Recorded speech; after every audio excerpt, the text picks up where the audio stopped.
Hello and welcome, Angelinos. We thank you for tuning in to yet another brilliant episode of the Galaxy Guy podcast, hosted by Chris Maldonado, a show made by loyal Galaxy fans for loyal Galaxy fans who bleed blue, white and gold.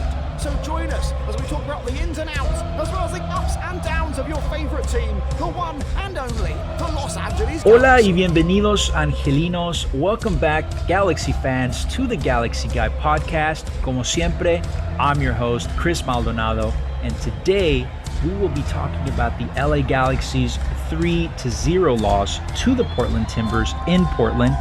The away matches versus the Portland Timbers are always tricky. It's always a tricky place to play. Oftentimes, things do get sticky up there. They're always awkward games.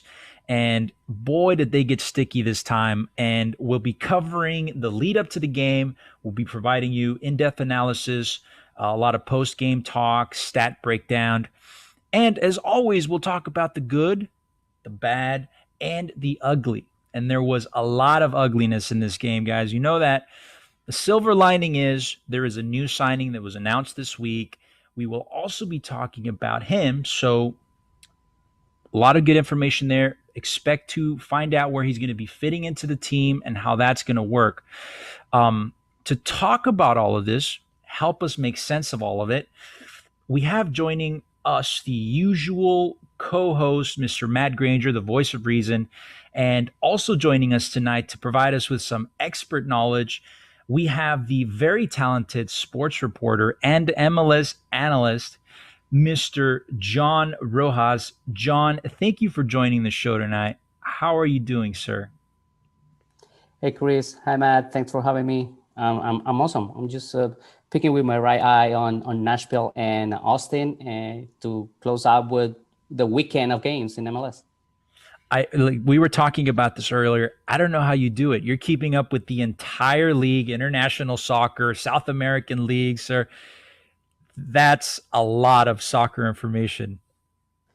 It is. I eat, breathe, and sleep soccer. Everything I've heard so far from you, John, is that you will have a very good soccer brain. So we're going to definitely put that to use tonight because there's a lot to break down, and we'll get into that. Matt, how are you doing? How are you doing this week, man? Like, is your liver all right? You doing well? You know what? I have a physical scheduled this week. We'll see. All I know is that for sure it hurt to take the loss from the Timbers. Me and my wife went to IKEA this morning. We built 2 dressers. That hurt my ego as well. It's been a very damaging weekend. But I'm here and I'm ready to get to it. Absolutely. Awesome, man. Well, listen. This show, to the audience out there, I might sound like an old dog, okay? Because this was a rough game. We're gonna get into that. Mr. Rojas, by the way, I have to say thank you for making the time. I do know that you're on a different time zone than us. It's a bit late on your end, so maybe in the morning you'll have to drink some extra strong yerba mate, you know. It's totally fine. I mean, when I was in LA and I had to record the shows from the East Coast, I had to be on the studio at 5 a.m. So, so you're no stranger to long nights. Okay. Nah, not at all. All right. So just very quickly before we get into all the soccer stuff, John, for some of the folks out there who might not be too familiar with your work, could you tell the viewers what you do, perhaps some of the institutions that you've worked for? Yeah, sure. I mean, I think what's most important and concern to the people that listen to you guys is that I'm following the MLS since 2002. Okay, so I'm not new to MLS. I'm not new to rules. I'm not new to players, teams, and all that stuff. Then I was the Spanish color commentator for the radio broadcast of NYCFC during the second and third year of the franchise. Mm-hmm. Then I moved to LA and I was covering LA, both teams, LA Galaxy and the other team for you guys. The other team for the first 2 years of that team. And then now I moved to Boston. And I've been working with MLS. I've been working with AS. I've been working with ESPN Deportes in some capacity. Sure. radio, TV, web, and then I'm a video analyst too. So I had some projects related to scouting and tactical analysis of players. So it's safe to say that we're in good hands tonight when we're talking about soccer analysis. And you're a Colombiano, is that right, Mr. Rojas? That is you're totally Colombian? right. Yeah, I was born in Colombia. I played the game in Colombia, and then I moved to New York. Yeah. So we know that you know the South American sport as well, and that's a different ball game, as we know in South America. It's lived differently, right? It's not just a sport; it's a No, lifestyle. it's a way of life. Yeah. It's a way of life. So that's good. That's good. Listen, without further ado, let's get into the meat of this sandwich. John, Matt, what do you say we talk about Saturday's match versus Portland? Shall we do it? Let's do it. Yeah, absolutely. Yeah, go ahead. Great, let's do it. So look, I would love, before we get started, I would love to read the viewers' comments on this match down below in the comments section. I do read every single message. So tell us what you thought of the game. I know there's a lot of discussion being had about the red card and all that. So let us know. I do read everything. But as we go into this game on Saturday, LA was definitely riding very high last week. I mean, they got a win at home versus the MLS newcomers, Austin FC. They had their first clean sheet of the season. Our star striker had been scoring goals and leading the league. The Galaxy was second place in the conference, and fan optimism just seemed to be at an all-time high. I would say maybe as high as it was back in 2014. So it's safe to say that the lead up to this match versus Portland, the consensus was that although Portland has been historically a very tough opponent at home, they were off to a very rocky start to their season, and they were missing some key players like Diego Chara, Blanco. Diego Valeri was a little bit of a question mark. So the momentum was definitely on the Galaxy side as of last week. And it was reasonable to say, I don't know, guys, am I crazy to say? It was reasonable to say that LA could have come home with 3 points on the road. And as we know, none of that happened. But John, let me ask you first. If I had asked you this question last week after the Austin game, what would you have said the LA Galaxy's chances were this Saturday for them to come home with a positive result? Right. I mean, I understand your point and where you're coming from. I'm very careful when it comes to predictions because it's easy. I used to say maybe translating something from Spanish that a malfunction watch can give you the right time twice a day, right? So giving predictions is something that you can follow on it, but without too much of a concept in there. Sure. Yes, you see the Galaxy that is gelling together, is trying to put out a style, is playing something that the players believe in. They made a big mistake. Probably was the second game, the third game, when Vani pair Efra with Jonah, I think, as a double pivot, and he accepted that wasn't right, that wasn't the good decision, but he was learning from it. I think. Right, that was Seattle, correct. Yes, that was Seattle. So you see the progression on the program, right? You see the progression on the team. Sure. And then when you go to the Portland and you see the Portland that has some players down, then you say, okay, we should be able to handle that opposition. But there's many elements that comes into a game, and sure. One of them, for example, could be the surface, right? I mean, players like Grandsir, Cabral, even Chicharito, Williams, they're not even Bond. I mean, they're not used to play on turf. Right. They're not used to. They don't say to themselves, "All right, I know what I should do in these situations." It's a big factor. It's a factor. Yeah. And it comes into consideration when you're playing, right? When you're playing the game. Then sure. comes the rest of the factors that comes with playing the game after the whistle blows, and then you start, right? Playing the game. Sure. So we're talking before in the lead up of the game. I think those factors makes for a little bit of a question mark, because at the same time you have a team that, even though you saw a lot of positive before, Mhm. is still on the early stages of a big process. Sure, sure. Yeah, no, that makes total sense. I would say it was mostly fan optimism that they expected at least a point from that game. But Right. Matt, what were your expectations for this game before Saturday? What were you expecting from this LA Galaxy team? Were you expecting 3 points, a draw, a loss? Well, I think when we covered it last week, I had said that even though everyone was super hyped, I thought a draw was probably what we would end up as, and 1-0 would probably be the most optimistic thing. You know, Okay. I had brought up that the way Portland had played San Jose, which was riding high at the time. You know, they had played a low block.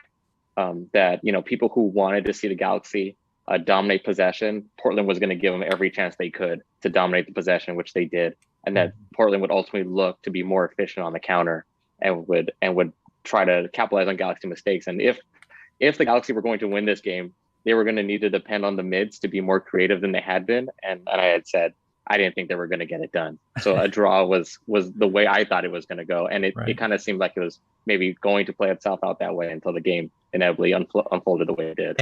And we will talk about that because that was a big moment. John was mentioning that earlier before we started recording. That was the switch to the game, right? But let's start first with that starting lineup. Okay, so naturally we had Jonathan Bond starting at goal, Julian at right back, Steres and Derek center back pairing, Jorge Villafana in the left back position. In the midfield, you had not Victor Vasquez, who didn't even travel with the team, apparently still injured or left out for precautionary reasons. We don't really know. Vanny didn't tell us during that press conference. Nobody really asked him. But we're assuming it was precautionary because, as John said, the turf is an unfamiliar, feeling for a lot of players. Victor Vasquez is 34. He's probably just coming off an injury, so why risk it, right? In Chris, if I may add something, there is Sure. the kind of injury that he has is something that you need to take care a lot, that you need to pay attention to the small details because it's very tricky. It's one of those injuries in which you feel good, you run fine, okay? You change directions fine. And then when you hit the ball, you feel the pain. Yes. But yes. at that point, when you pinpoint the ball across the field and you feel the pain, you're already one step backwards. That's right. That's right. You don't want to do that. It's a very tricky look. I also played soccer. I still play soccer on the weekends, and I know that growing injury. You hit the head right. You hit the nail right in the head. It's a tricky injury. You feel fine. You know what? I'm gonna do it. I'm gonna go play, and then you stretch awkwardly a little bit, or you go for a play. You kick the ball, and there you go. You feel it. So, right.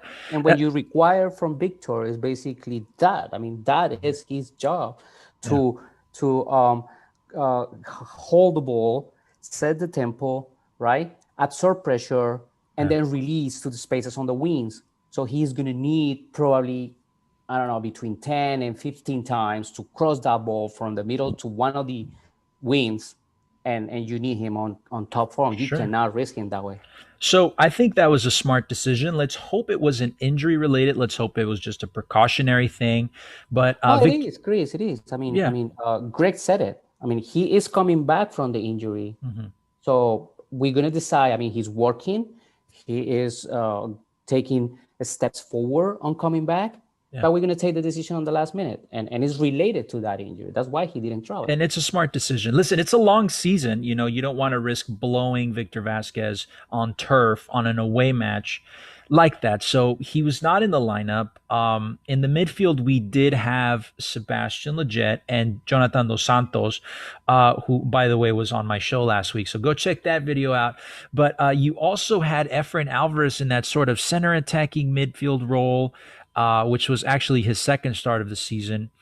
On the wings, you had the French duo starting for the first time together. It was Samuel Grandsir and Kevin Cabral. And of course, up top, we had the sole striker, our DP striker, Javier Chicharito Hernandez. Did you guys have any impressions on this starting 11, the formation, anything that stood out to you as different? Matt, John? I think for me, like I saw the lineup and I thought, okay, like this is going to be a very offensive lineup. And I even talked to my wife, like looking at the bench, I'm like, wow, we really don't have like a spark coming off the bench. maybe Sure. a little bit of Dunbar, but we were going in it to win it. But I mean, I middle only because we had seen him on the wing and we had seen him at right mid, and against a team that kind of is known to clog the middle like Portland, I thought it was a bit ambitious. But you know what? I mean, I'm down for it. You know, he's got to learn sometime, and if it's gonna fail, let's figure it out now. But I was excited to see both French players on the field. I was a bit surprised to see the wing to see like two wingers, I guess, when we had so much success with Chicha as almost like a modified 4-2-2, someone working off of him. But I Right. guess like Vanny has something in mind with the players that he signed, so I was Sure. interested to see it through. What do you think, John? Was that a smart move or? I mean, I think this formation, the 4-3, the 4-2-3-1, is the one that you're gonna see when Greg wants to put out his base 11. Right. Okay, so he's gonna use the French guys out wide, Cabral and Grandsir, and I think that with a healthy Victor Vasquez, so he's gonna play in the middle of the two of them, right behind Chicharito. And with that formation, with that pairing, I think Chicharito has the most opportunities to get balls in the box in the way he likes it. You know, I mean, when Greg can have this, the instruction for Javier will be, I want you in the box. Don't get out of the box, period. I got the two guys out wide that are going to run, and I got the guy in the middle that is going to serve you a lot through the middle channel if that is necessary. Yeah. Just stay in the box, because that's what you want, your top goal scorer. In the case of this weekend, it makes sense that Efrain is there, because at the end of the day, if you want to start trying this and you don't have Victor, you want a talented guy who can give you tempo, who can give you, who can absorb pressure, and who can break lines with passing. Okay, and that is something that you should expect Efrain is able to do. Sure. You're not gonna see Efrain anymore on that double pivot position that we mentioned before against Seattle, because Greg already acknowledged that was a mistake. But the worrisome sign here is that neither there, now here, he has been effective. You know, so if you It's a have red flag. Yeah. if you have your best guys, if everybody is healthy, if everybody is up to speed, there's no space for Efrain Alvarez. I'm sorry, I gotta say it. That's true. I honestly, I don't think anyone out there would want to play Efrain Alvarez over Victor Vasquez. It's a completely different team with Victor Vasquez in there. He's just got that soccer brain. He sees the field differently. Efrain Alvarez is not there yet. He might be someday, but definitely not there yet. Definitely not as a starter. Now let me ask you, John, you've been covering MLS and the LA Galaxy for many years, many years. What have you noticed as far as the progression of this team since preseason? Is this team the real deal, or should we expect a roller coaster ride this season, ups and downs? I mean, every single team in MLS, especially in MLS, or more than any other league or place in MLS, should expect ups and downs. It's a long season. You had to travel. I mean, maybe this year you don't have the long travels that you will have if you don't have the COVID situation, right? If the league was playing in a normal setup, you will have to travel a lot, and those long travels are sometimes painful for players that doesn't know the league. This time travel is a little bit more, restrict and easier, but at the same time, you add another level to that cake, and it's the game day travel, Sure. which is hard to take for some guys. I mean, people may not know this, but most of the days that the guys are playing on the road, they got very early to the stadium, right? They have breakfast together in a little meeting. Then they go to the airport on bus, take the plane, go to the fly to the game city, check in a hotel, take a shower, have a meal, have a meeting, go to the stadium, play the game, take a shower, go back to the airport, go back to the city, go back home. So you go from getting out very early in the morning from your house to getting back almost, in the earliest stages of the next day to your house. Yeah. And for some players, that is, hard to take. It starts to take its toll. Yeah. Of course. So that is something that the teams are going to start, suffering by. Sure. What I see is, I think Galaxy has the depth, and they're building the depth for that, for injuries, for red cards and anything that comes along, international play. Mm-hmm. So I see the progression in that side. I see a Galaxy team that is getting more competition internally. I'm seeing a team that is playing something that everybody believes in, not only 3 or 4 players, but everybody believes in the way they're doing it. For sure. Yeah. And that makes the effort translate into real, play actions. Right. You don't only see guys running and trying. You see guys running, trying, and getting results, not on the score, but results on the way they play. Right. Right. So there's still a long way to go for this LA Galaxy team. There's still players coming in. So everything that you said makes total sense on that side. I have to ask you guys this, and Matt, I'll ask you first. Should we as fans kind of subvert our expectations a little bit now that we've kind of been faced with the reality that, hey, listen, teams like Seattle and Portland, which are arguably, the 2 better teams in the Western Conference, we've kind of had a reality check twice now, right? Seattle beat us 3-0, Portland beat us 3-0. Should we subvert our expectations for this season? I mean, I'm not. I actually think I actually think either this year or next year we'll win it all. I think John brings up a good point. I think the depth is there. I think the culture and the belief is there. I think Vanny reads the game super well. I think he makes phenomenal adjustments. If Williams doesn't get that red card, I have full faith that Vanny figures out a way to get us another goal in the second half. Other than Seattle, I actually don't think that the gap in between where we are going now and where we need to be come October, November is really as far as fans think it is. I'm expecting come August that this team is going to be flying full speed with the amount of players that we're bringing in, with the youth that we're bringing in, with what our bench and our G2 players who have come to the senior team or have been showing already. I actually think we're going to be in a phenomenal spot. I would expect a championship either this year or next year. Completely. That's very optimistic. Listen, we have some more defensive pieces coming in, right? And if there's one thing this team really does need help with is that defense, right? And we'll talk about that a little bit more into the show. But let's dive a little bit deeper into some stuff, shall we? Some moments. We're going to the section of the show that we call the good, the bad, and the ugly. Okay, so naturally we have to start off with the good. Now, I know a lot of people out there watching this will say that the best part of this game was when the referee blew the whistle in that 90th minute, right? And I would really agree with that. But there was definitely some good moments here and there, the few that there were. But, we have to talk about all those other moments as well, right? So there were 1 or 2 out there. Matt, what were some good things that you saw out there from this LA Galaxy team?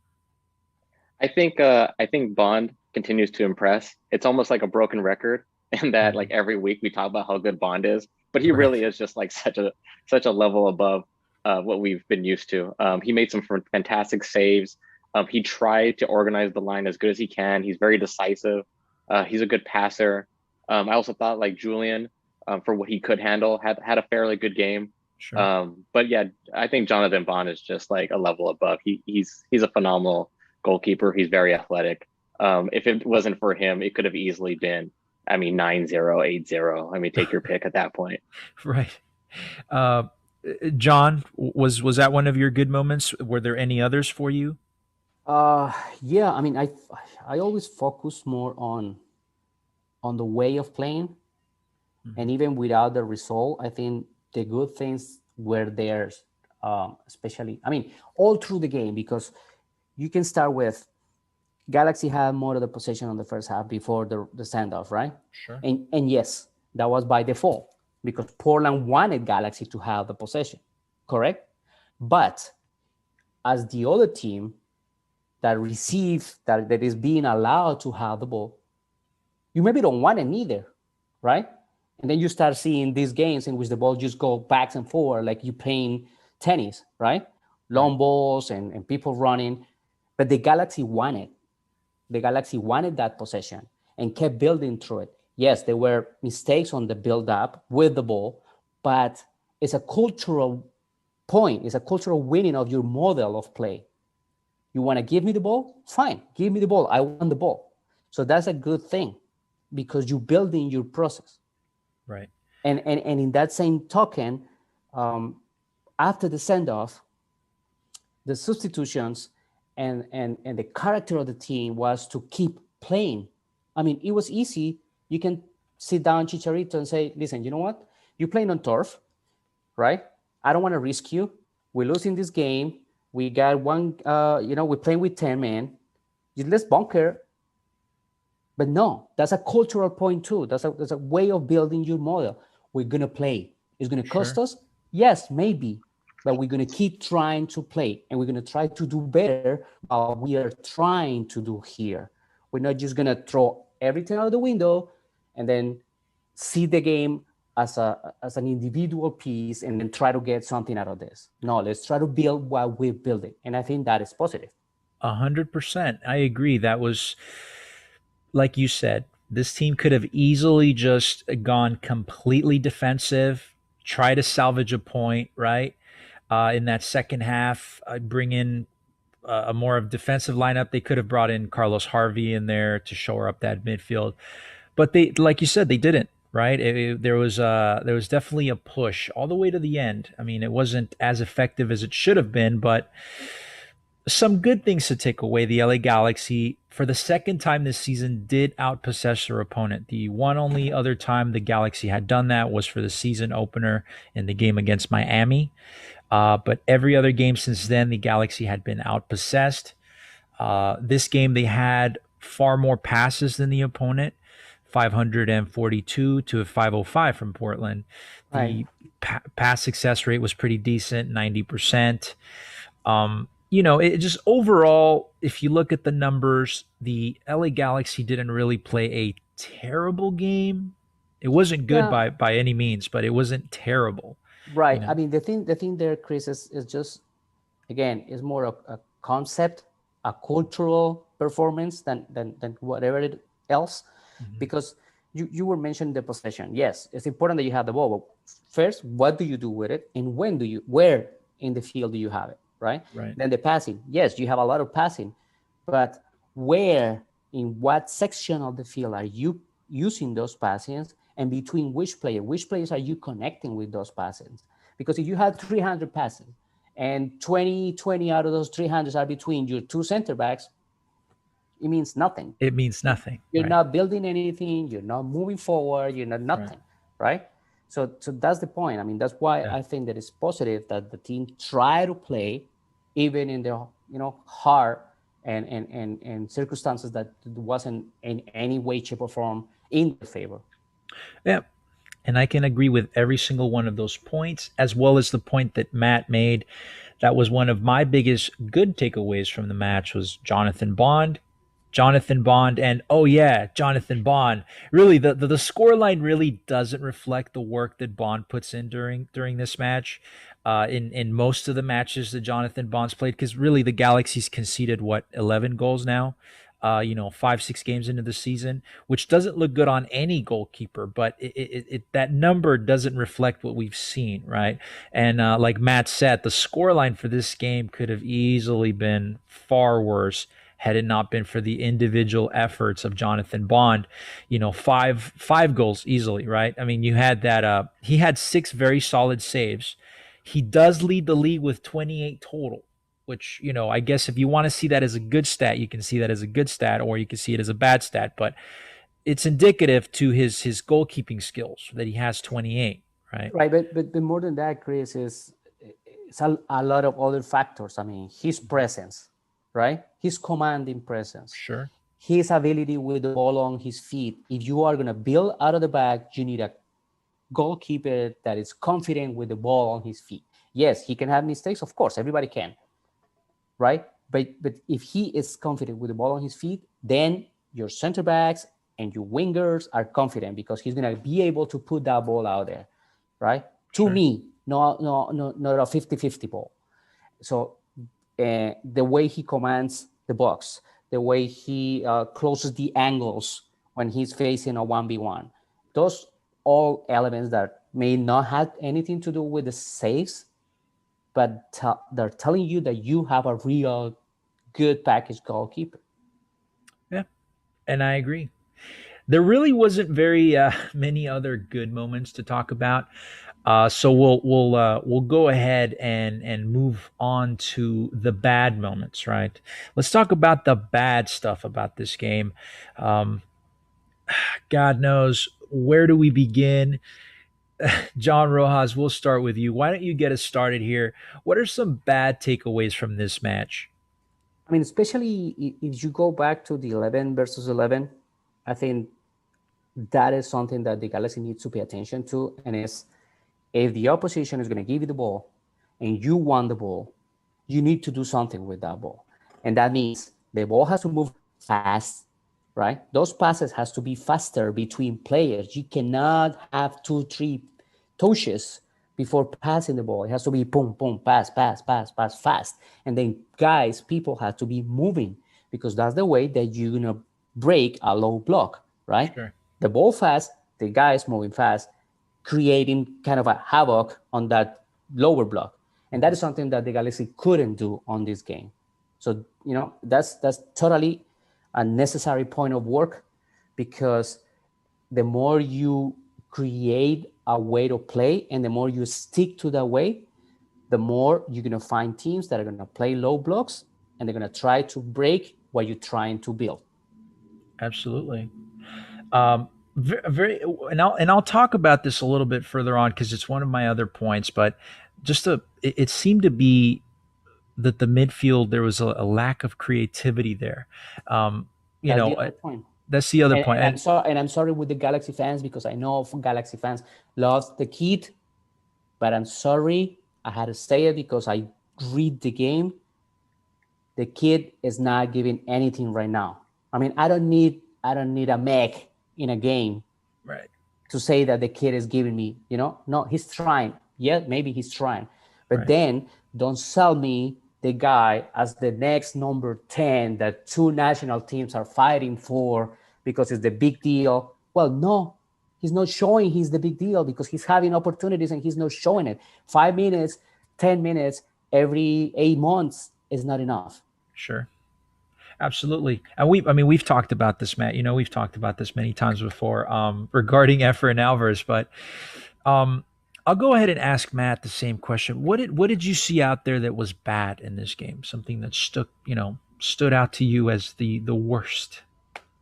You know what? I'll just keep building on what John says because he's a lot smarter than me. So Come on. I think me and you had talked a little bit about possession, right, Chris? And I had told you like I'm not as a possession fanboy as maybe other people are, and I had said prior that like Portland's going to give us possession. I think at the 27-minute mark of the MLS broadcast, they gave out the statistic that at the time Galaxy had like 67% possession and 67% possession, and Portland only had 33. Now, if that number sounds familiar, it's because that was the exact number of possession percentage that they played against San Jose, in which they beat them 2-0, right? Right. And then I saw online that there were some people who thought maybe we dominated the first half or we controlled the first half. So I guess my big bad is maybe that we weren't able to dictate the narrative, if that makes sense, strategically, right? You can't just when you have the ball, that is not control. That is control of the ball. In any sport you play, you control the game with your tactics and with your ability to impose your game plan on the game. And if you look at the game, like the way Portland played it, right? Even in the first half, that's why I can't really understand why people think we actually had any version of control in the first half. Portland had 11 or 12 shots, causing Bond to do 5 saves. We had 6 shots with 2 saves. Now, which of those two teams seems like they're really imposing their will on the game, right? Portland didn't need possession to impose their will. They funneled us, they clogged the middle, they took advantage of us being too passive and waited for us to make mistakes. That is real control. Control is not just having the ball at your feet. Control is implementing what you want to do and imposing itself on the other team. So that's kind of like my bad. And I had said, like, the problem with the midfield is, like, it's just like, I don't know what everyone's job is anymore, right? Like, is Efra the creative guy? Is Jonah the one who's supposed to be pushing up? Is Seb the box to box? Is Jonah playing box to box anymore? Like, I just don't get it. And I think the problem is that, like we are building towards something. And granted, like, I give credit for trying to play with possession, because I think that's the way we're going to go. But in the real world, in the adult world, like, you don't get credit for trying.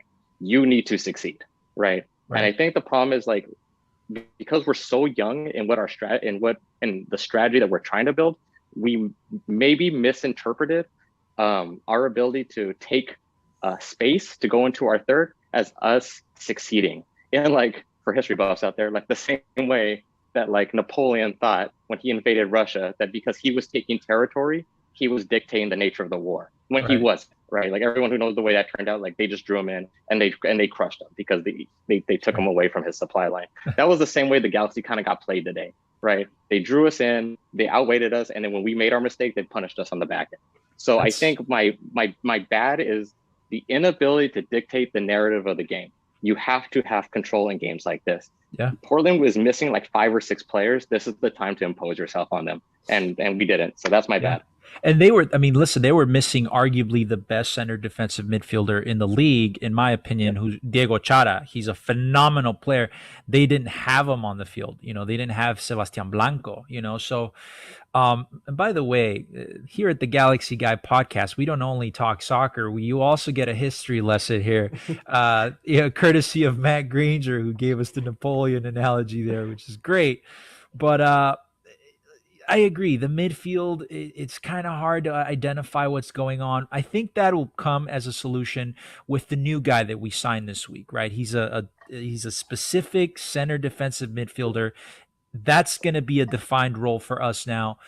I think it'll give more space for Sebastian Lletget and Jonathan Dos Santos to play that pivot, right? I don't know if you would agree with that, John, but do you think that that's maybe how it's going to play out? They're going to push a little bit further and they're going to play that pivot while the new center defensive midfielder kind of just stays behind? How do you see that playing out? 2 things. The first one is that I agree with everything that Matt says. And especially because of that, I mean,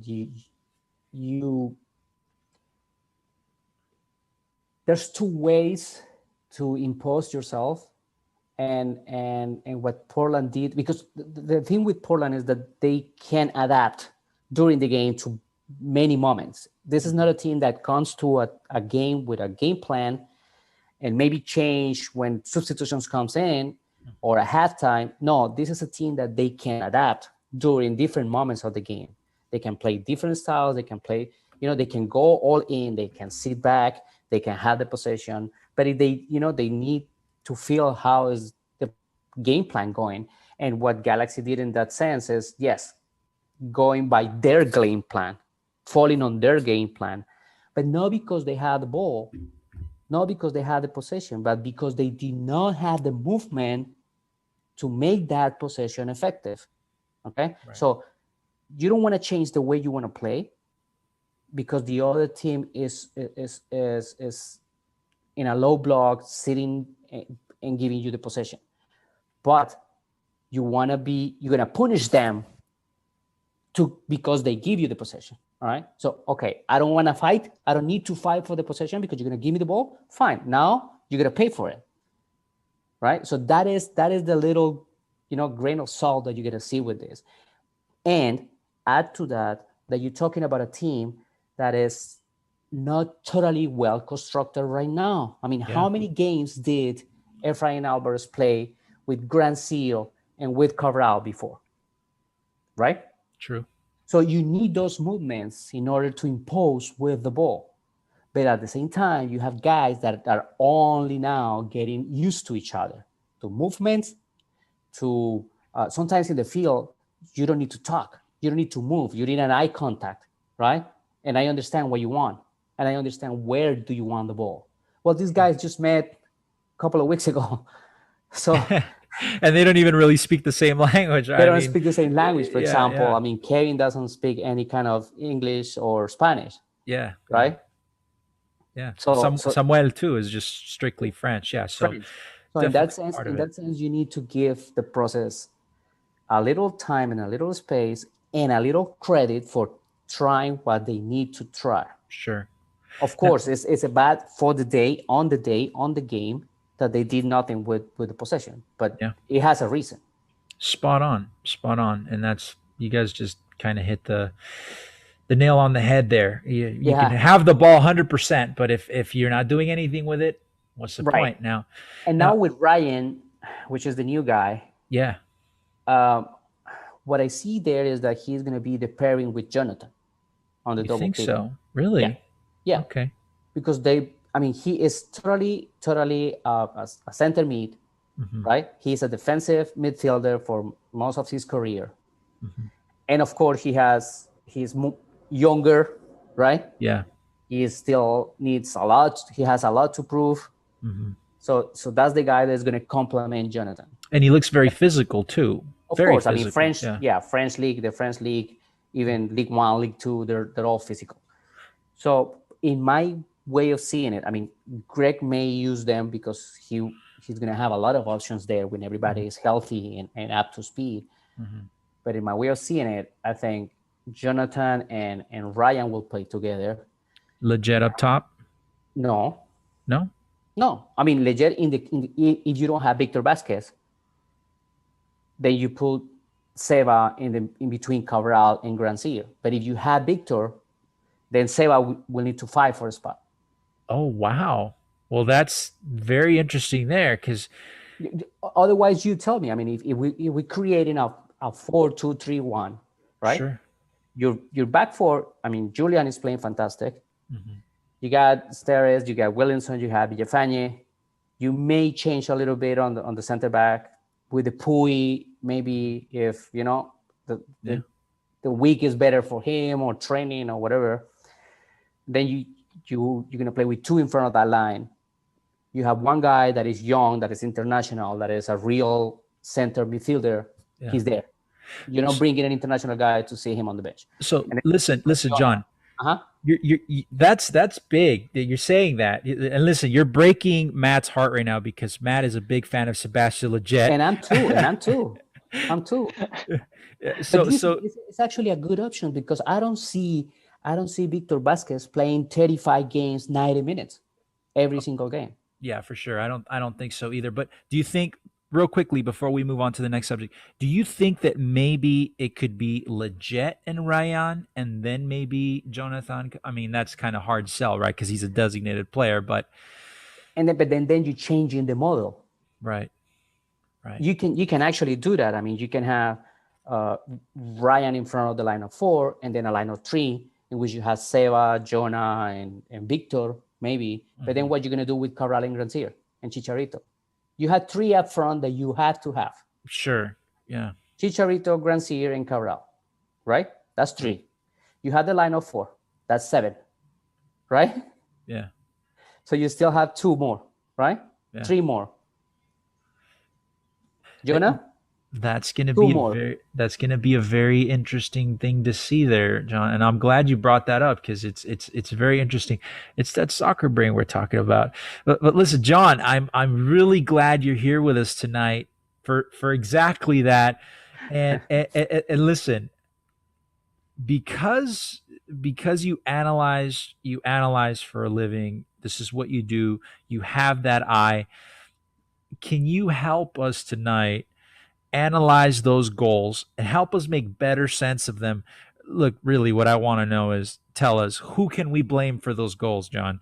The first goal 2 minutes into the second half, that Portland cross from, I think it was Ranking, into the box. Into the box. It was headed almost effortlessly in by Mora. It seemed like Julian committed into that cross way too early and kind of half-heartedly, and it seemed like Daniel Steres was just not covering Mora properly. Listen, Mora is a bit of a short guy. He's like 5'7", maybe 5'6".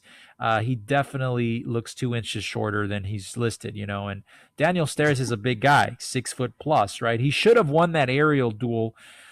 Who do we blame for these goals? Who do we blame for that first goal? Yeah, I don't think you're gonna put the blame on a last name. I think you're gonna put the name on the positional way of the way defended, because that comes with a construction, right? And if you remember, Mora, he came in 1 minute before the end of the first half because of the challenge, the injury Polo. that Polo had, right? So he played a few seconds, then you go to the break, and then he came back and he scored 2 minutes in, right? So how many minutes did he spend before he scored? Probably 2-3 minutes, right? So it's an awareness thing. The guy is new on the game, right? Where is he going to move? How are you going to defend this?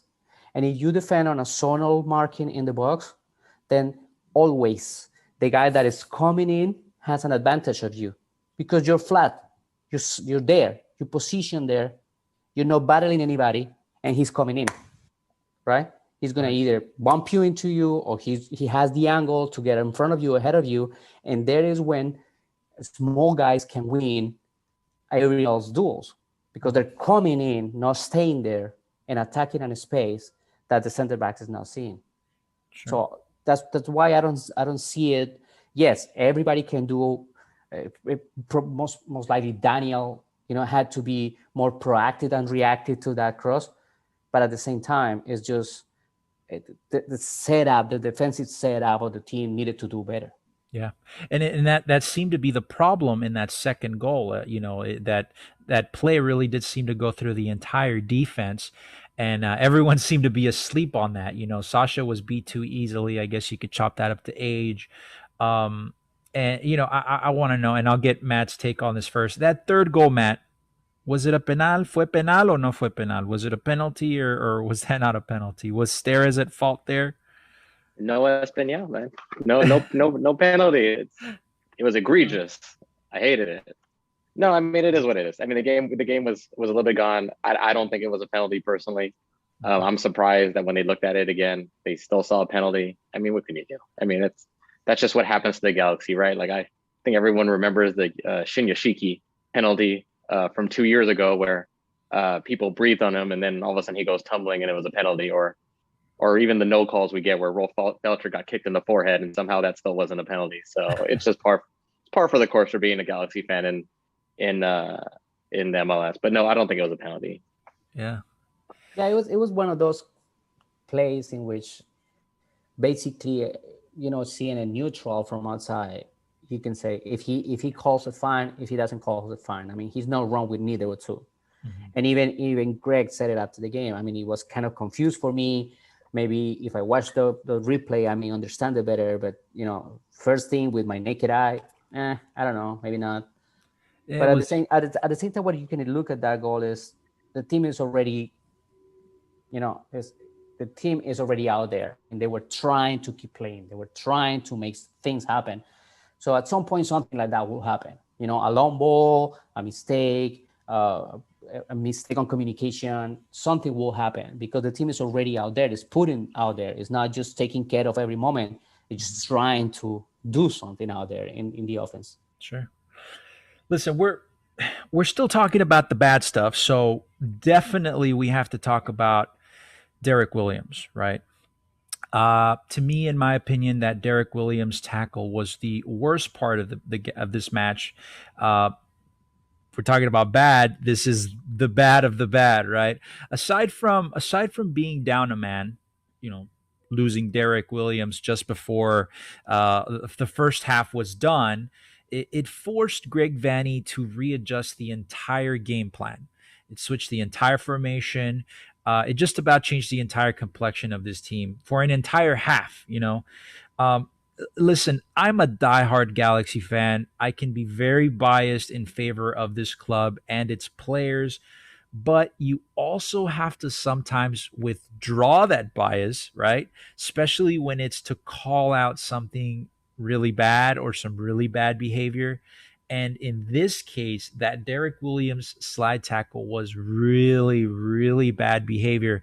And I know some people are out there are excusing the tackle and they're saying, listen, it was bad timing. I don't think there was intention there. And yes, I'll agree to that. I don't think that Derek Williams is a dirty player. I don't think he meant that intentionally. At least we'll give him the benefit of the doubt. I think he can be if he wants to, but I don't think he was trying to. Yeah, but look, the fact is that he made a very, very heavy tackle on the opponent's half of the midfield. It was beyond reckless and very unnecessary. Our goal was under no threat whatsoever. I mean, that's a type of play you make as like a last ditch effort to save a goal in your box. But I don't know. What were your thoughts about this, Matt? Let's get your thoughts on this, man. Was it intentional? Was it not intentional? Was it excessive force? What are we talking here? I don't think it was intentional. I do think that it was like god awful, to be perfectly honest. Like I remember watching it live and then hearing like this loud crack. I thought, oh, okay, he broke his kneecap, like 100%. I was 100% positive of it. Yeah. And then just like the way this guy's body like folds on itself, right? Just from the amount of force he hit, and then his head and his like shoulders had nowhere to go but to like I don't even know, like slowly roll over itself.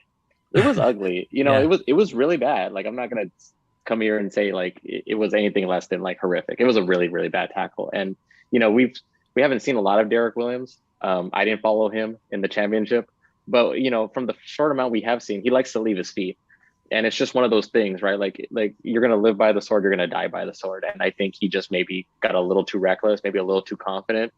And yeah, like he's going to pay for it as he should, right? Like he could have very easily ended that man's career. A red card probably isn't enough. He probably is going to stare down the suspension. And if he does, then that's just the way it goes. And John, you're an MLS expert. You've been around MLS long enough to understand this. And we saw this happen a couple years back. You'll remember this with Nigel de Jong versus Portland. Okay. Right. When Darlington Nagbe was still in Portland, we saw something similar to this.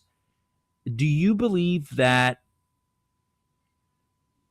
Derek Williams will face suspension, and do you think he'll maybe face 2 or 3 games, possibly? Yeah, I think he will. I don't think that you should. I understand the example, but I don't think you should put the 2 plays on the same line because the young wanted to do it. I mean, he went in to do it. Okay, hey, listen, and then this is a totally different analysis when you see the intention on it. Williams played the championship. And if you are a center back playing the championship, you are able to be as dirty as anyone if you need to. Okay? Right. So he knows how to do it. That's my point. And if he wants to be that kind of guy, he could do it. Okay? I don't think he is being dirty the time that he's playing here. I don't think he was trying to be dirty there. I think it was a mistiming. I think when he understood that he was too committed, it was late already to retrieve in some way. And there's a little point that I had no confirmation and actually have a word from Greg in the other direction, but I'm still thinking it may play a part. If you remember, Williams he got into a collision a couple of minutes before with Bond. Yeah. Okay. He was actually checked by a concussion protocol. Okay. Greg said there was no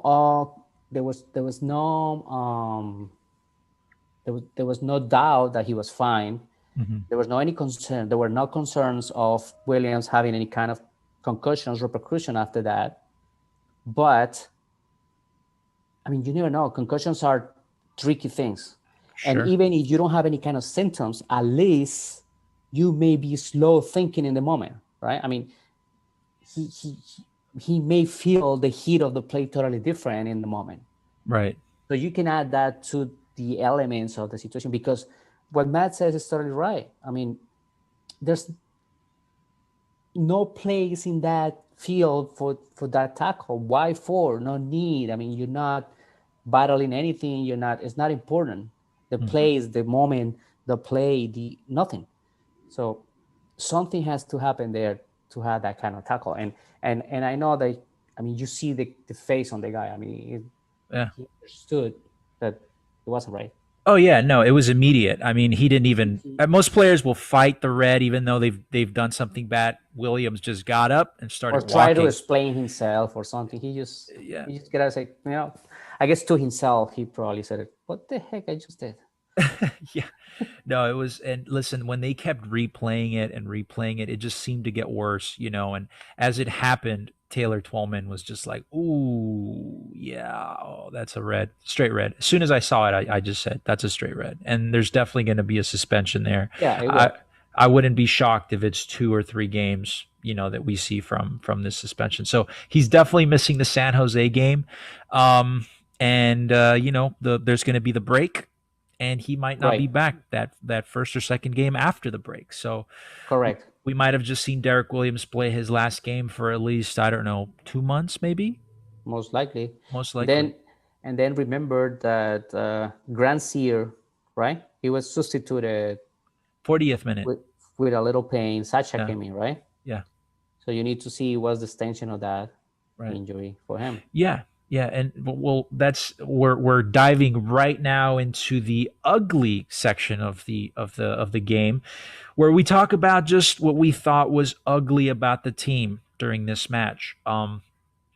Listen, my opinion on what's ugly with this team, okay, is that this midfield is like a black hole where plays disappear. We talked about this a little bit earlier. The lack of creativity that comes down the midfield in this team is concerning. This is not a new problem. This has been a problem for several years now with the LA Galaxy. The Galaxy lacks that dedicated playmaker, that true center attacking midfielder to create those plays. And like John said, the kid is not the answer right now. Our answer is currently sitting at home, a little bit injured, right? So, Matt, you know that I sound like a broken record saying this. I've been saying the exact same thing for years now on the Galaxy subreddit. You guys will notice that this LA team does very little through the mid. It's kind of frustrating because when they do have possession, most of the passes end up going lateral to the wings. And then when the wings get closed down by the opposition, this team will 9 out of 10 times, they will opt to play the ball backwards into our own half instead of trying to pass the ball centrally, to create something out of that middle.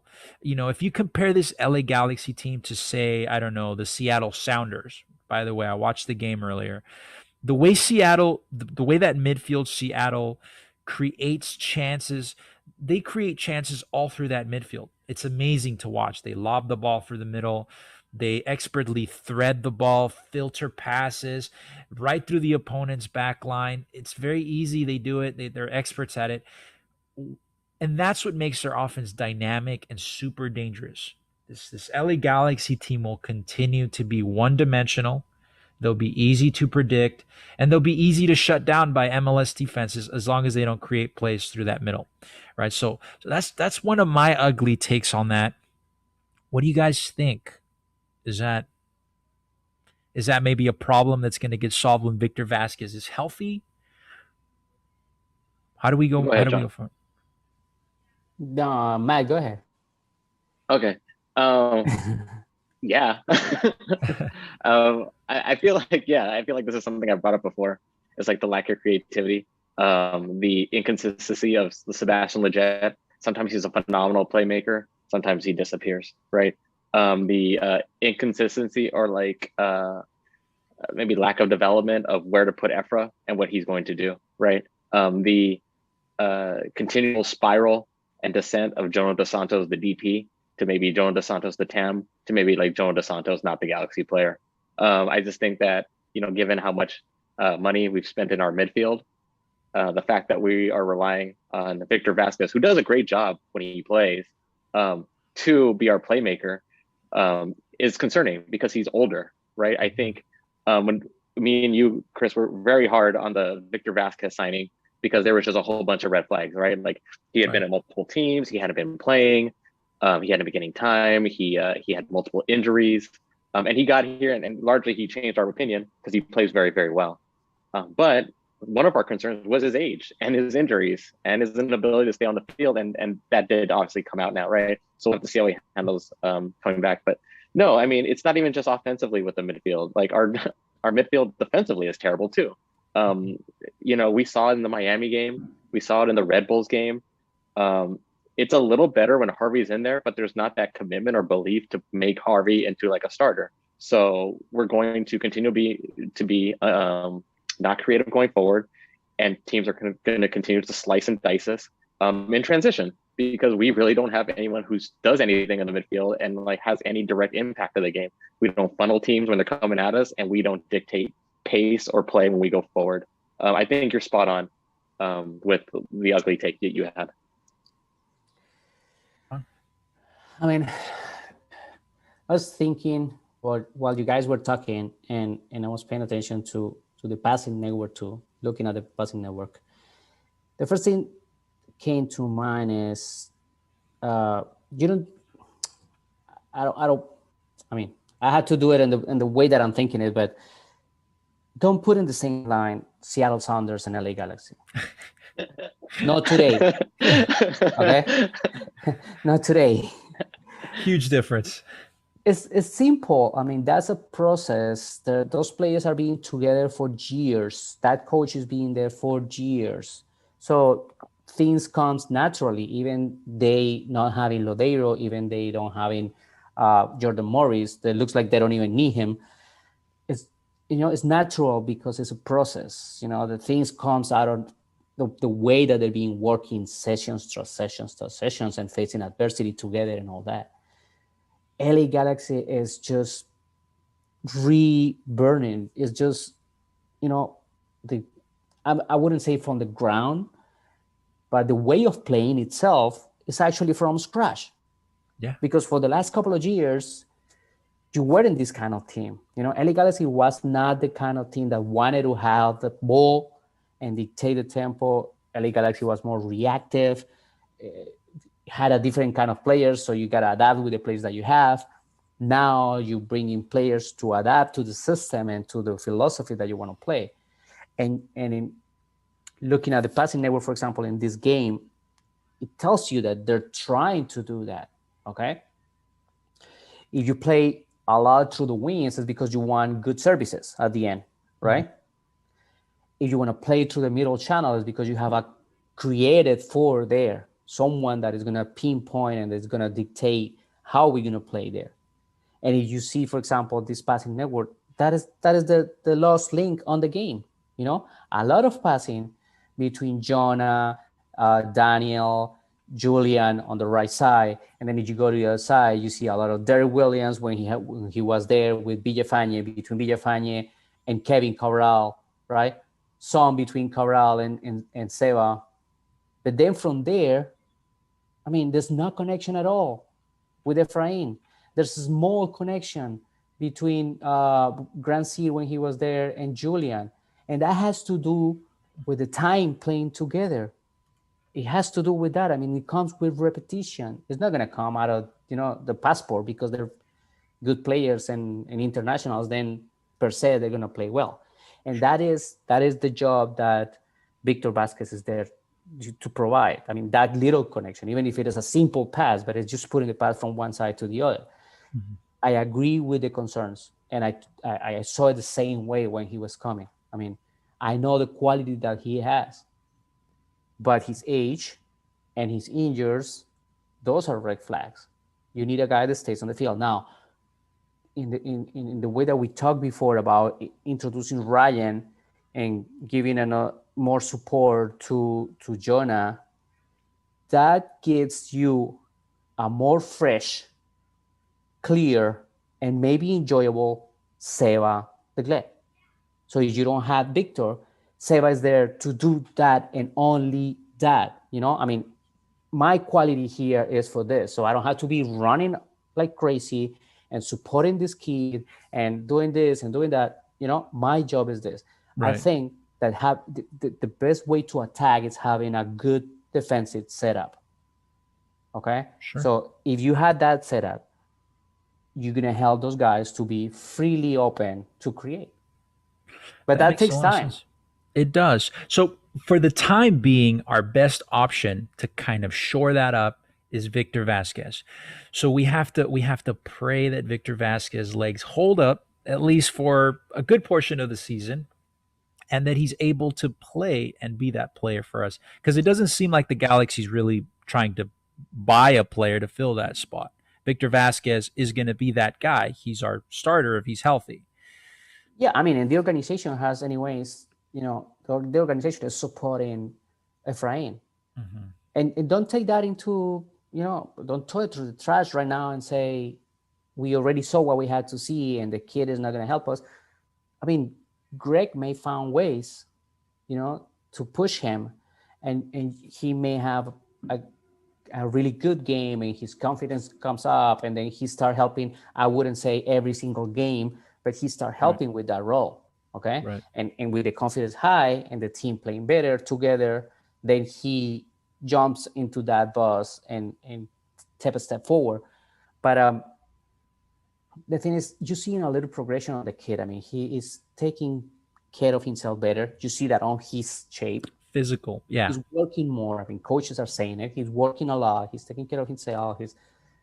So he has the talent. At least he's good with the ball on his feet, but he's not producing. So it's just, the players develop in different stages. It's not it's not a rule. It's not a linear path for them. On that point, we're talking about players that have the talent but aren't performing. We have to talk about Samuel Grandsir, and this is one of possibly the ugliest take that I've had. It seems every week now since we've been doing this, but to me, Samuel Grandsir. Now, John, Matt, please do tell me: do we chalk this up to bad luck? Do we blame the turf? Or perhaps maybe he is a soft player. As everyone who watches this show knows, that I've been very critical so far of Samuel, mostly his inability to go 90 minutes. Okay, which at 24 years old, being what 3 months into match fitness now, he did a little bit of preseason with the team, 5-6 games now. To me, it's unjustifiable that he hasn't gone a full 90 yet. So I know this game was different. He did get hurt, so I did a bit of a deep dive into Samuel's stats throughout his career. Okay, he is now entering his 6th year as a pro player, and throughout those 6 years, he has played a total of 8,300 minutes across all competitions for all of his teams. So when you divide those 8,300 minutes across his 6 years as a pro, that's an average of around 1,380 minutes per year, which really isn't very much when you compare to, let's say, the amount of MLS, right? In an MLS season, regulation minutes, you're looking at about 3,060 minutes, okay?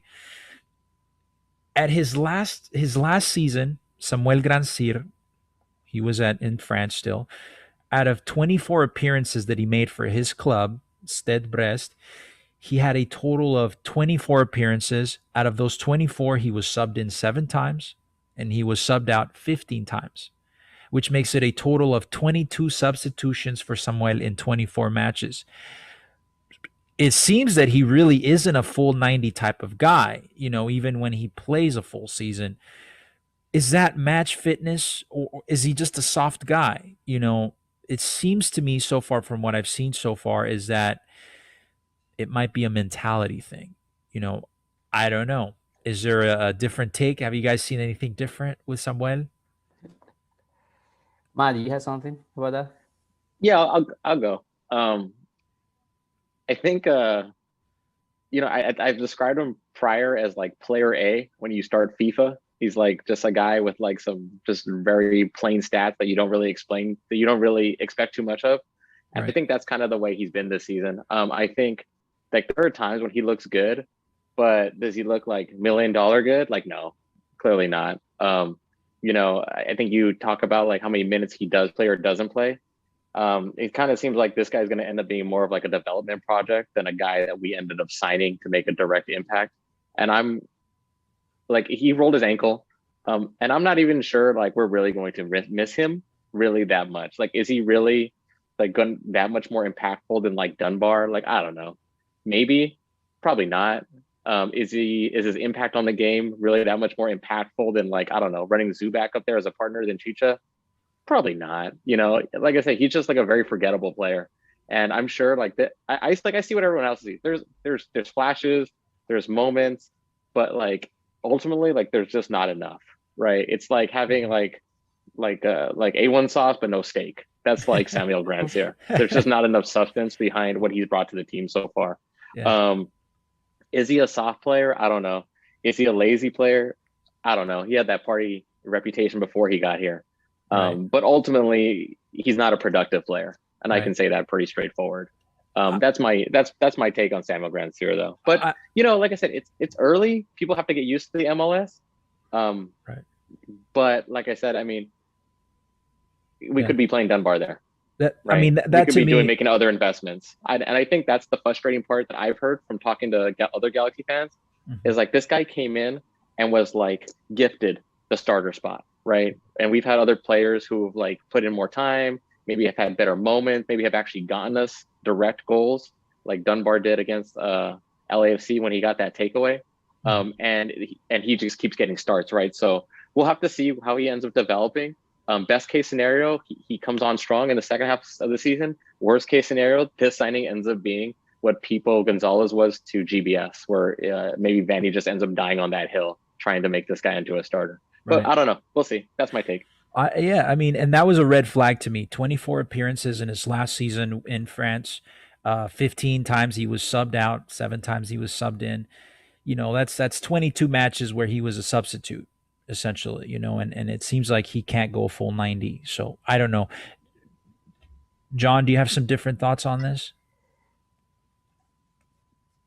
Just maybe a little bit of ice there. No kind of a different, but it's just that I understand, and it's a totally different conversation. If you prefer to give the game time to a kid from your academy, a homegrown player, and develop him instead of an international player, that's a totally different conversation. And that may be a case that I will agree, maybe, depending on the profile of the international player. But if you're comparing the two players and saying the contribution of those players, you're balancing the workload that you have to compare is too minimal. I mean, who tell you that in 25 games playing 90 minutes, Dunbar is going to be someone?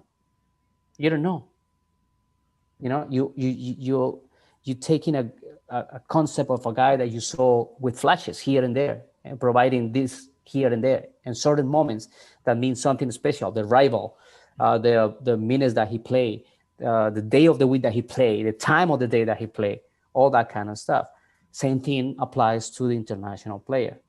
Okay, his international. The fact here is, if we talk in MLS and you bring an international player, 90% of the times he's coming to be the starter. He's supposed to lose because that's the way the MLS teams, the rosters are built. Right. Okay, you don't waste money in international spots on someone used for depth and competition on your roster. So I will say that it's $1 million. to analyze, right? But the idea here is totally to keep developing this player. He's 24, and the idea here is to have a resale on him. That's the business side of it.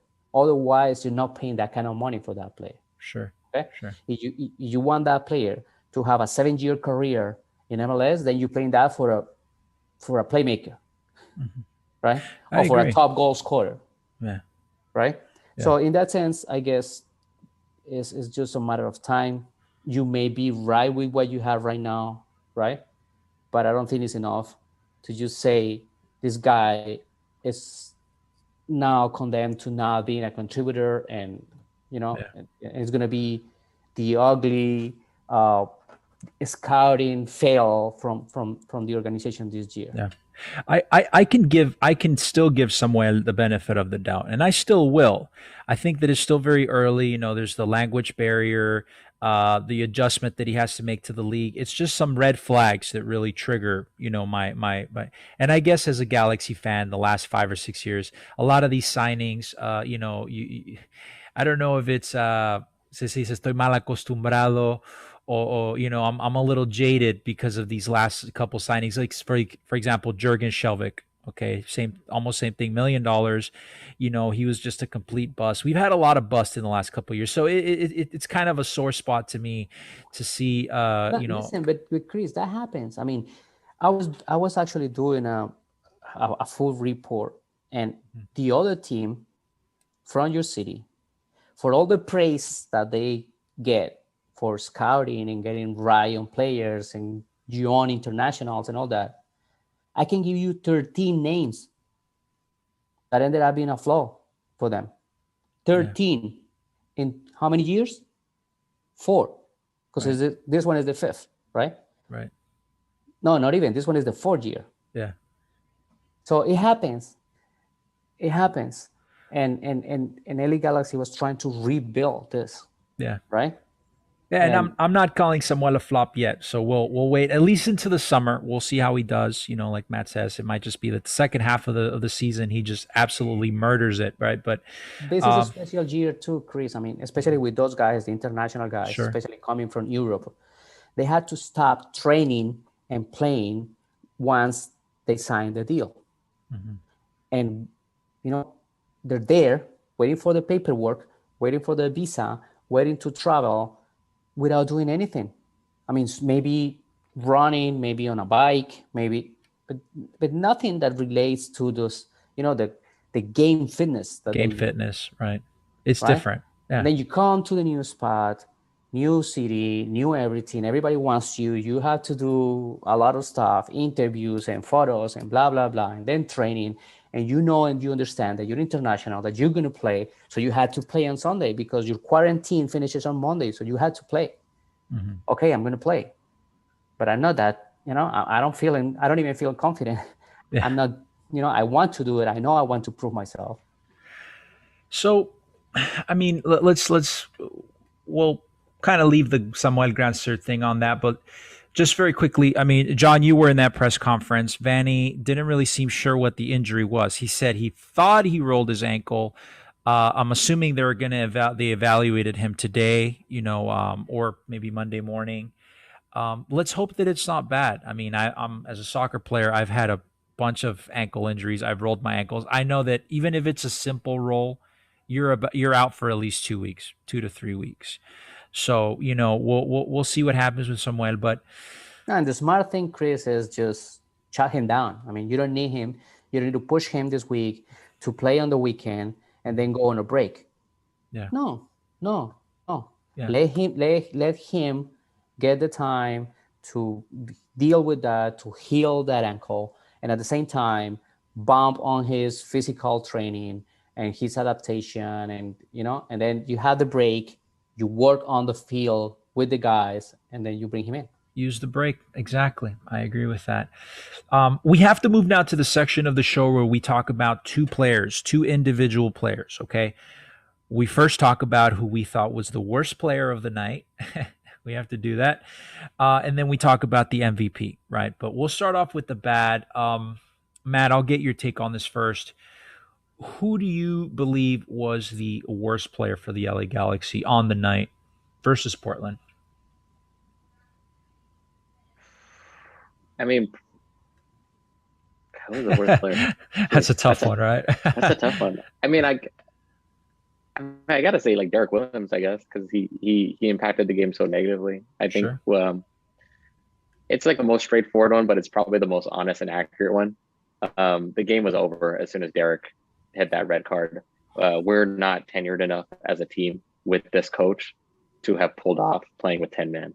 And I think the other part that like really put the dagger in the game early, and if you know the Galaxy squad, you knew it was over, is that Samuel comes out with an ankle injury, so he puts in Sasha, And then shortly after the red card occurs, right? Well, so now we're playing with 10 men and Sasha's in the middle. That would have never probably happened if he had known that we were going to go down to 10 men. He probably goes with Harvey in that case, and now he's committed to the sub, right? Right. So I think the worst player's got to be Williams, just because like it just really like unraveled the Galaxy in just the worst possible way. Flipped the game on its head. I can agree with that.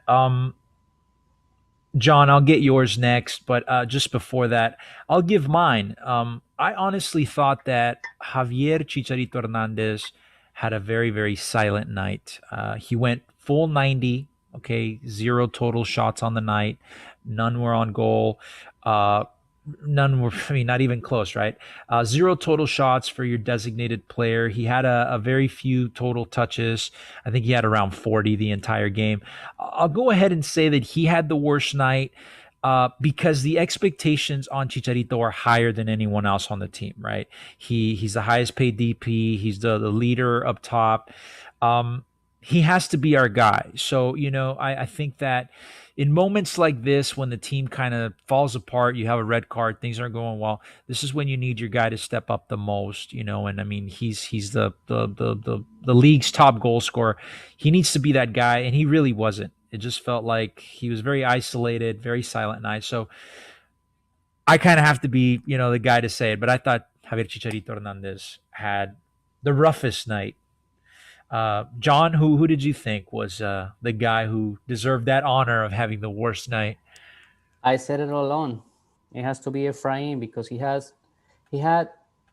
42, 43 minutes before the send-off to impact the game on a position in which he is comfortable doing because he's supposed to be a playmaker.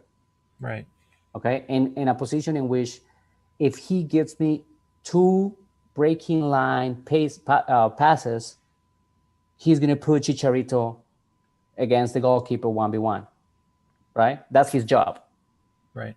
He did nothing. I mean, his passing was just safe passing, okay?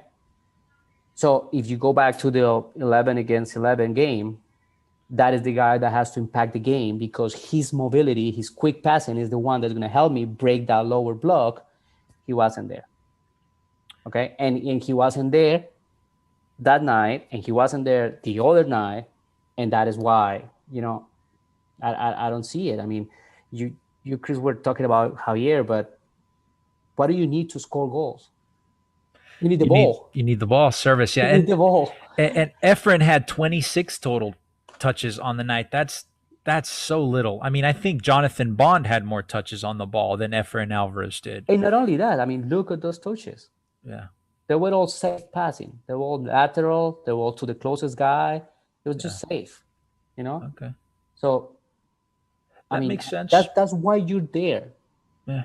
In the beginning of the game, 11 against 11, when the referee blows the whistle, that's the guy who wants the ball, and he had the ball. Yeah. This is the beauty of it, right? 3 different people, 3 different opinions. We saw the game in different ways. And I can't disagree with John. I think you're right on the money. I think Efren had a poor night. I can't disagree with Matt either. I think that you're spot on as well. Derek had a horrible night, and it just flipped the game on its head. But we talked about the worst. We now have to talk about the best. And I know that after a 3-0 loss, it's kind of hard to think of who really was the best. Since it is a team effort, right? Everyone just seemed to kind of be poor together, but there were some standouts. We have to talk about the MVP of the match. I'll start off. Listen, the MVP of the match is a no-brainer. It was Derek Williams. I'm just kidding. It wasn't Derek. Totally kidding. The MVP of the game for the Galaxy was Jonathan Bond. Like we mentioned earlier, the guy had plenty of really good saves. He kept the team from falling apart even worse. I mean, he saved that solo breakaway by Ebobosi in the 32nd minute that for sure would have been a goal if it had been any other goalkeeper other than Bond back there. Just lightning fast reflex. In my opinion, the MVP. John, your MVP?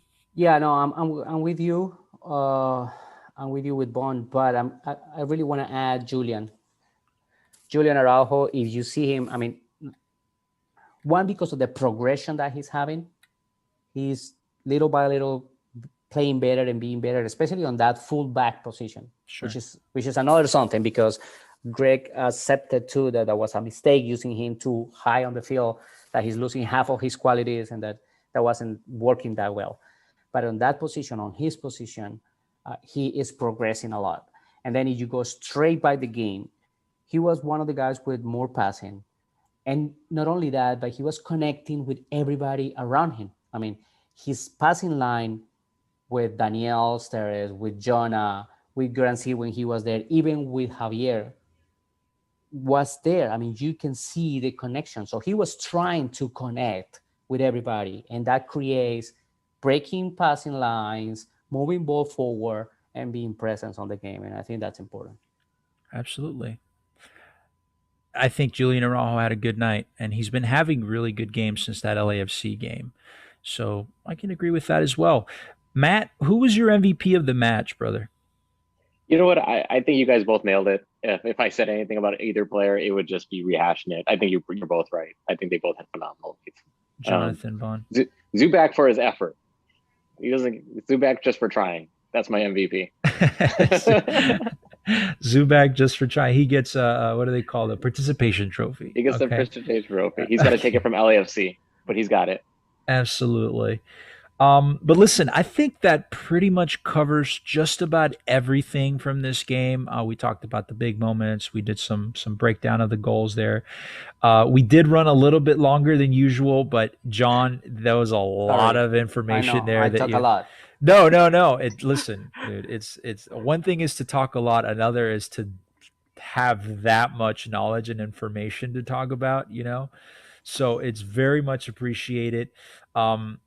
I think we covered everything, but next week is also another big week. We have to talk about that just a little bit, kind of preface that game. Next week, we do play San Jose, our oldest rival, the original Cali Classico. There will be a midweek show most likely to kind of break that down a little bit more, talk more detail. But for now, we can do a bit of an overview of what to expect, right?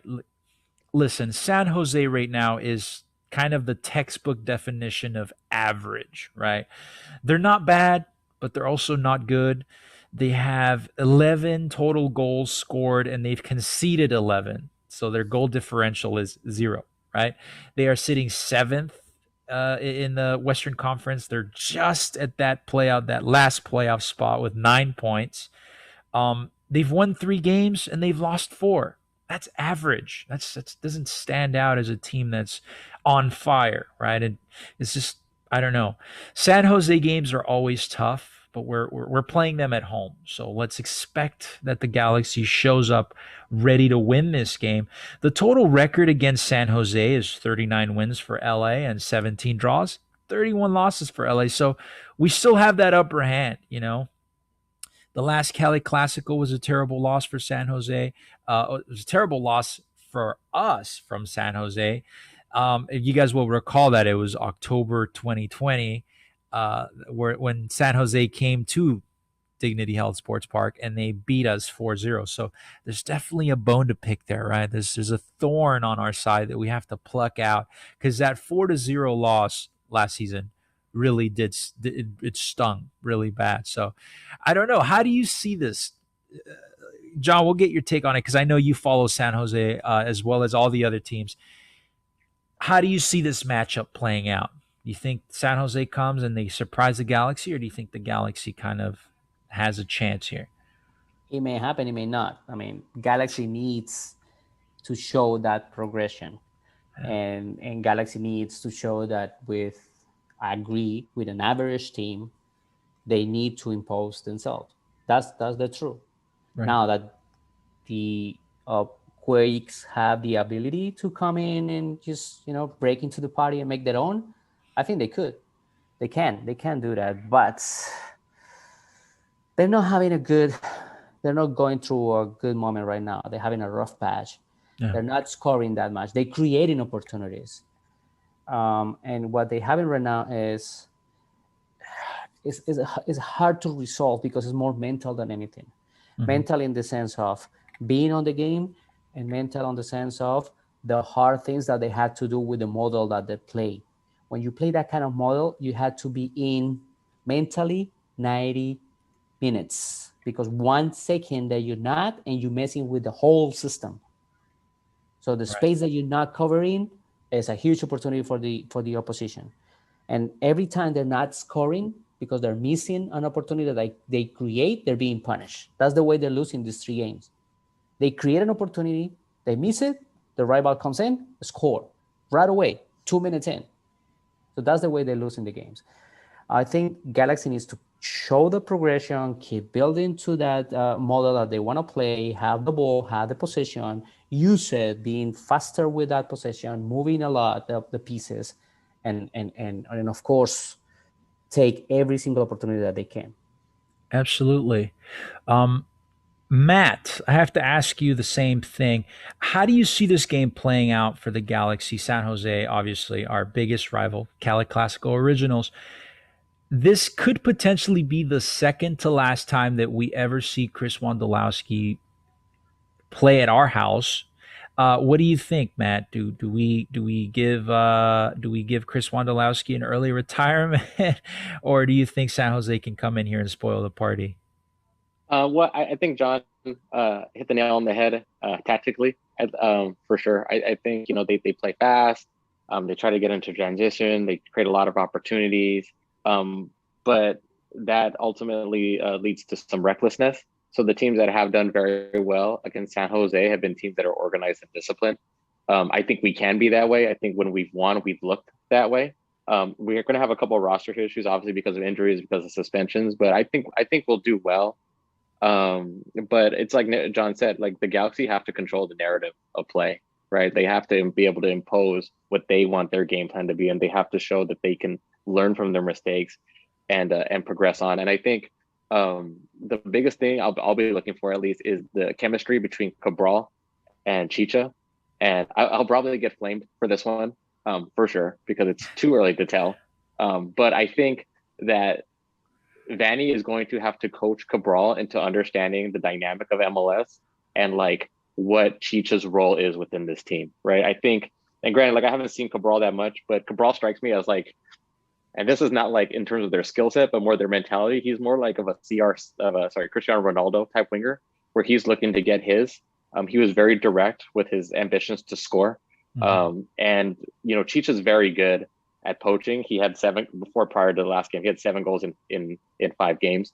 And that's working for us. I think Cabral needs to understand that he needs to take on a scoring, but also like a playmaking role. And sometimes he doesn't need to take the guy one-on-one just because he can. Sometimes it just needs to rotate so that we can put ourselves in a better position.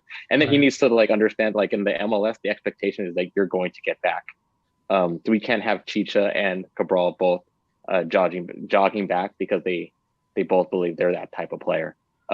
We gave Cabral the number 9. He deserves it. But like our real number 9 is our number 14. So I think I'll look for that, hopefully, to develop better. Hopefully they'll get them on the same page. But I think the sooner Vanny has that conversation with Cabral, the more successful we're going to be overall. Absolutely, man. I can agree with that. Very good soccer information tonight. I think that just about wraps it up. I know we went a lot longer than we normally do, but that's just because there was a lot of good information. There was even a history lesson for the viewers out there tonight. So unless you play Risk. I had to keep up with John. He sounds so smart. I'm like, you know what? I'm going to throw some Euro history at him. Oh, absolutely. No, listen, John, your reputation, sir, it's everyone who I've spoken to regarding you. They're like, dude, that guy just has a brain for soccer, unlike anyone else. So listen, there's an open invite for you whenever you want to come on the show. Definitely not the last time I'll have you on. Come on and talk to us more about soccer strategy, soccer analysis. But if there's nothing else you guys want to add to last Saturday's game or anything to the San Jose game, I think we can just wrap it up there. You guys good? Yeah, no, I'm fine. Okay. I just want to maybe agree a little bit on Matt, agreeing with what he said and just reiterating. I mean, Cabral is a young kid and he's going to learn. He just played his first minutes and that has to happen. But positionally, tactically, you need that winger to come back. That's not, there's no other way about it. Right. CR7. That's quite the comparison right there, my friend.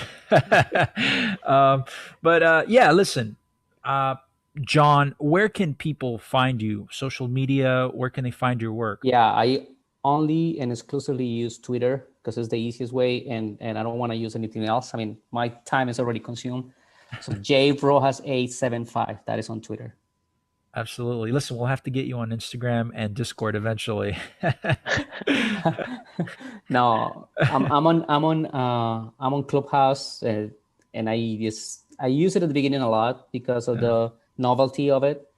And then I found that the spaces on Twitter are kind of easier to handle, and more people can get to them easier. So Sure.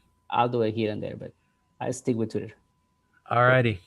So, Matt, if there's nothing else to add, sir, I know you're kind of off social media, so we won't plug your socials. you can find Matt Granger on Reddit, which is our home base. You can find us there. Talk trash to me. Everyone else does. You can find him on our Discord as well and on this show.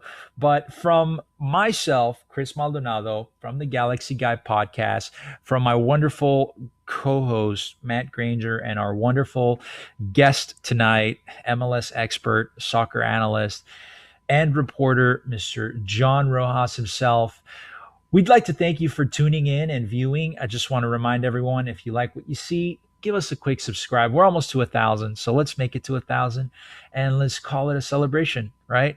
But we'll see you guys next week. Have yourselves a wonderful week. Signing off. Bye-bye, guys. And